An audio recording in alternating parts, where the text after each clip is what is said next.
Welcome back to the CEC Report. Treason Dossier, how the backers of Bond and Skase designed Keating's banking deregulation.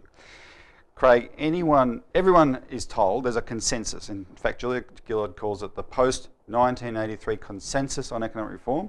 The whole country believes that the financial reforms that Keating implemented in the 1980s transformed their economy in a great way, and we've never been better, and that's why we're so prosperous, etc., etc. We should never worry about it. However, here's my point.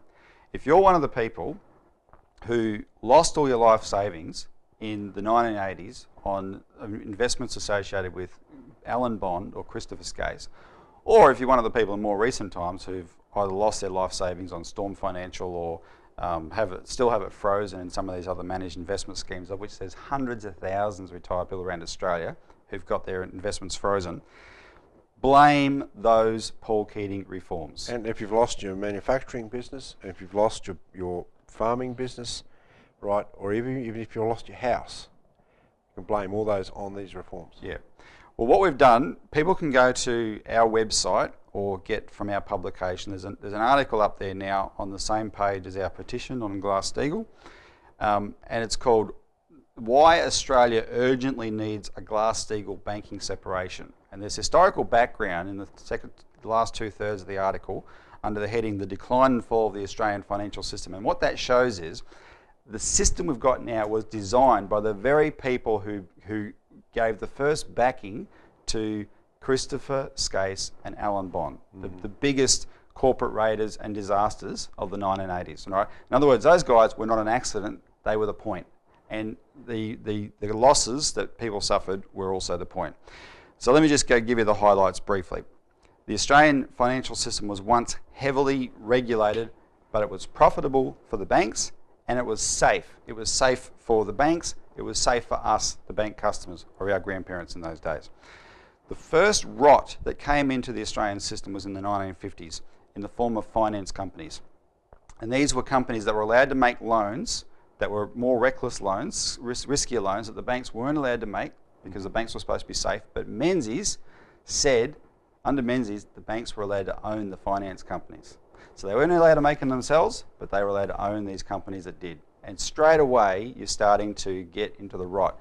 It was these finance companies that got, for example, Alan Bond started. His first deal was financed by finance companies, and they're financed at high interest rates. His first million was financed by these finance companies. So that was the first rot. Which means, Robbie, because they're high interest, the only way that they can actually survive is by instigating a looting process. Yeah. Corporate buyouts, takeovers, hostile takeovers, and just suck the living lifeblood out of actually previously profitable institutions in order to make those profits and pay them back to the banks. And you're talking about interest like 20%, but the corporate raider doesn't mind paying a finance company 20% interest to back him because he's expecting to make 200% on these raiding deals, right? And they're carving up our economy in doing so. So that was the first rot. The second rot is by the 60s you had the rise of merchant banks, or what we now today call investment banks, right? One of these I want to highlight, which started in 1974 by a consortium of global international banks like Wells Fargo and others, was called City National.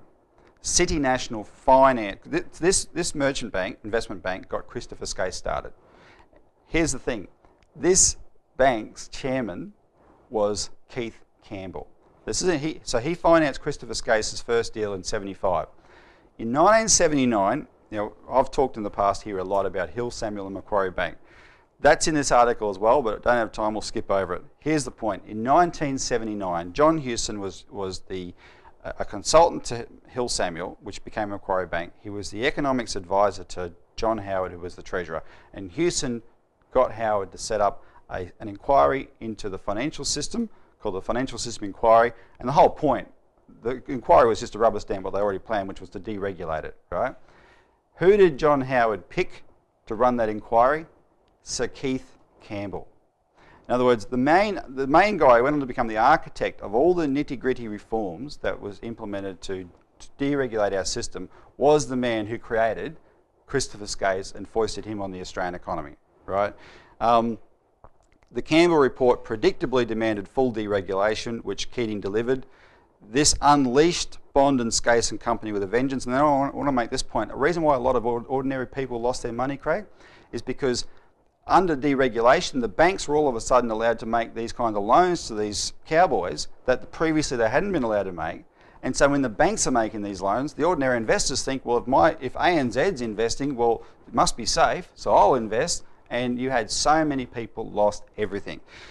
Isn't this a case of the fox not just in charge of the hen house, but designing it? Robbie, this is straightforward corruption. This is putting in place a system designed to loot the people. It's a known risk factors here, and the risk factors are known. They don't care, right? This is why we have to bring back the Glass-Steagall. This is why we have to have a complete separation from the actual real banking system. And your point earlier, look, in the 1930s, we didn't lose any banks like they did in the United States because the Commonwealth Bank was like a Trojan protecting all the banking system, right? We didn't need a Glass-Steagall. The rules were very strong. Right? That's what we've got to go back to. You've got to control the finance of your nation. It's got to be done in a sovereign way by the people through their government. If you don't have that, and you abrogate that responsibility to private banks, you get the sort of mess that we're in now. Yep. That's why we've got to go back to Glass-Steagall. All right. Look up that article I mentioned on our website and have a read of it. All right, when we come back, we're going to talk about the plot to drive family farmers off the land.